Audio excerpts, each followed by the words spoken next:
बिस्मिल्लाहिर्रहमानिर्रहीम।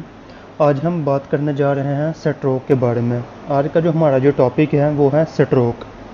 तो शुरू करते हैं। स्ट्रोक क्या होता है? अब blood supply to part of the brain is interrupted और reduced lack of oxygen in the brain, यानी कि जो ब्रेन में जो ऑक्सीजन का लेवल है वो कम हो जाता है, या वो रिड्यूस हो जाता है, या वो इंटरप्ट हो जाता है, या फिर lack of oxygen in the brain. अब ये होता किस वजह से है?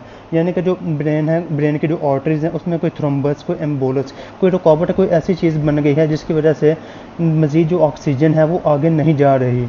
अब बात कर लेते हैं मज़ीद इसकी टाइप्स के बारे में। स्ट्रोक की कौन कौन सी टाइप्स हैं? अब इसमें जो पहली जो टाइप आती है नंबर 1 पर, वो है इस्केमिक स्ट्रोक। अब जो इस्केमिक स्ट्रोक है वो क्या होता है? इसमें होता है कि जो ब्लड जो होती हैं आर्टरीज, उसमें क्या होता है, इसमें क्लॉट बन जाता है, यानी कि कोई रुकावट बन जाती है। अब जो क्लॉट है वो यही जो बायस बनता है इसका कि जो ऑक्सीजन को मज़ीद आगे नहीं जाने देता, और जो ब्लड है वो उसको भी रोका रखता है, मज़ीद इसको आगे नहीं जाने देता है। यानी कि जो ब्लड वेसल जो भी ब्रेन में हमारे इसमें जो बन जाता है। अब ये जो है इसकी मोस्ट कॉमन टाइप थी। अब आगे आते हैं हेमोरेजिक स्ट्रोक के बारे में। अब हेमोरेजिक स्ट्रोक क्या चीज़ है? अब इसमें होते हैं, इसमें ब्लीडिंग होती है, जो वीकेंड आर्टरीज होती हैं हमारे जो ब्रेन में, उसमें ब्लीडिंग हो जाती है। जो भी अब ये जो ब्लीडिंग है with in the surrounding the brain, उसमें जो है वो हो जाती है ब्रेन के सराउंडिंग्स में।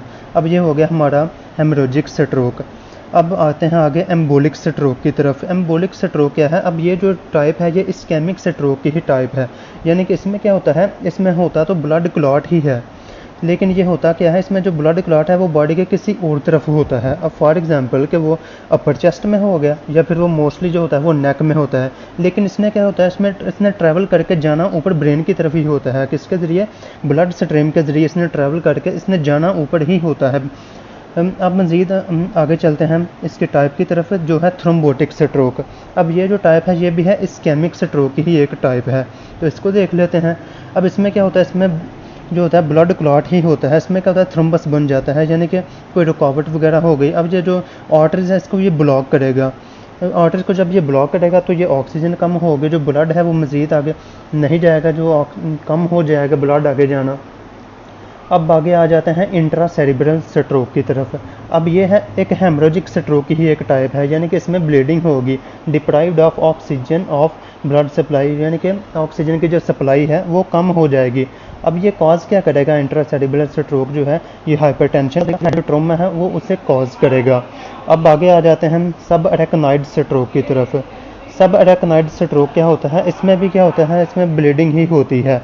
अब ये जो इसमें ब्लीडिंग होती है, यानी कि जो मेनिंजेस हैं इसमें जो जो सब किसके जो मिडल कोट लेयर होती है मेनिंजेस की, अब वो होती है सब अरेकनॉइड स्ट्रोक। इसमें जो सेरिब्रोस्पाइनल फ्लूइड है वो सेव होता है, स्टोर होता है। अब ये कॉज क्या करेगा? अब ये कॉज करेगा कोमा, पैरालिसिस, इवन हत्ता कि डेथ भी ये कॉज करेगा। तो यानी कि इससे पता क्या चला कि ये जो इसकी जो है ये मोस्ट इसकी सेवर जो है मोस्ट कॉमन इसकी सेवर टाइप है, यानी कि ये जानलेवा है। अब मज़ीद आगे चलते हैं इसके सिम्टम्स की तरफ। अब इसके सिम्टम्स में आता है पैरालिसिस, नंबनेस, यानी कि जिस्म का कोई हिस्सा बेहिस हो जाना, कोई अपर लिम वगैरह, कोई लोअर लिम, जहाँ पर भी हुआ है वो जिस्म का हिस्सा जो है वो बेहिस हो जाता है। अब मूवमेंट्स में प्रॉब्लम होती है, हम अपनी मूवमेंट्स प्रॉपर तरीके से नहीं कर पाएंगे जिस तरह हम नॉर्मल ज़िंदगी में हम कर सकते हैं। अब आते हैं आगे कम्युनिकेशन। अब कम्युनिकेशन यानी कि मैं बोल रहा हूँ जिस तरह, अब वो जो पेशेंट होगा वो प्रॉपर तरीके से इस तरह कम्युनिकेशन नहीं कर सकता है, यानी कि वो लड़खड़ा कर बात करेगा, अड़ अड़ कर बात करेगा। अब आगे आते हैं साइट, यानी कि विजन जो देख, अब उसको जो विजन है वो ब्लर होगा, वो प्रॉपर तरीके से नहीं देख सकता, धुंधला से नजर आएगा।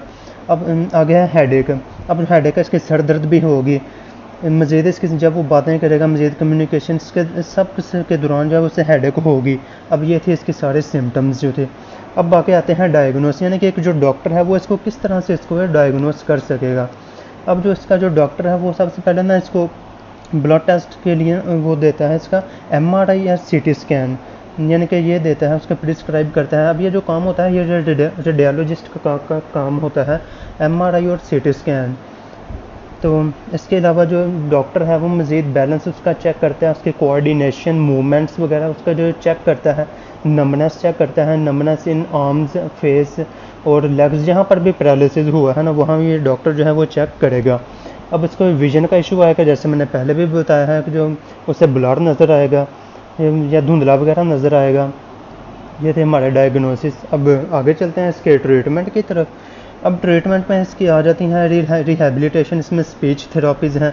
यानी कि मैं आपको एक बात क्लियर कर दूं कि इसका जो फिज़िकल थेरापी में इसका मुकम्मल तौर पर ट्रीटमेंट इसका मौजूद है। तो सबसे पहले हम इसी की बात करेंगे।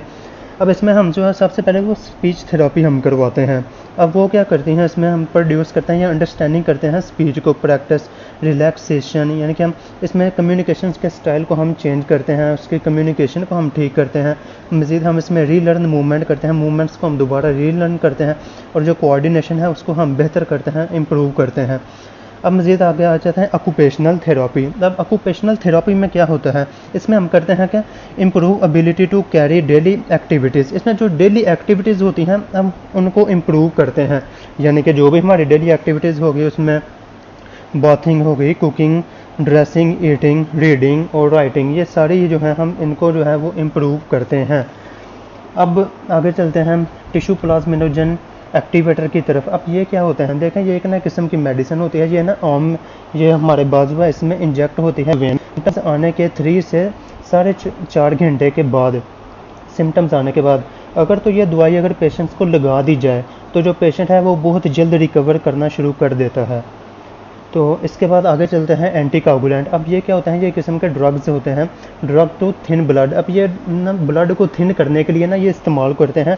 इसमें शामिल है एस्प्रिन, हेपारिन, वारफारिन जो है ये शामिल है। यानी कि मज़ीद जो ब्लड क्लॉट हो चुका है अब उसको मज़ीद ना बढ़ाए उसको, तो इसका मकसद है वो यही होता है। अब आगे आते हैं स्टैटिन की तरफ। अब ये स्टैटिन क्या है, इसमें जो होता है एंजाइम जो है वो उसको ब्लॉक किया जाता है जो कि हमारे लीवर में मौजूद होता है। अब ये इसका मकसद क्या होता है कि इसने कोलेस्ट्रॉल जो लेवल है उसको हम उसने कम करना है। अब इसका भी मकसद यही है कि उसने जो ब्लड है जो क्लॉट होने से मज़ीद उसने बचाना है उसको। तो इसका मकसद यही है स्टैटिन का, जो ब्लॉक जो एंजाइम जो है उसको ब्लॉक करना है इन द लीवर में। And okay, so that's all from my side. Okay, thank you.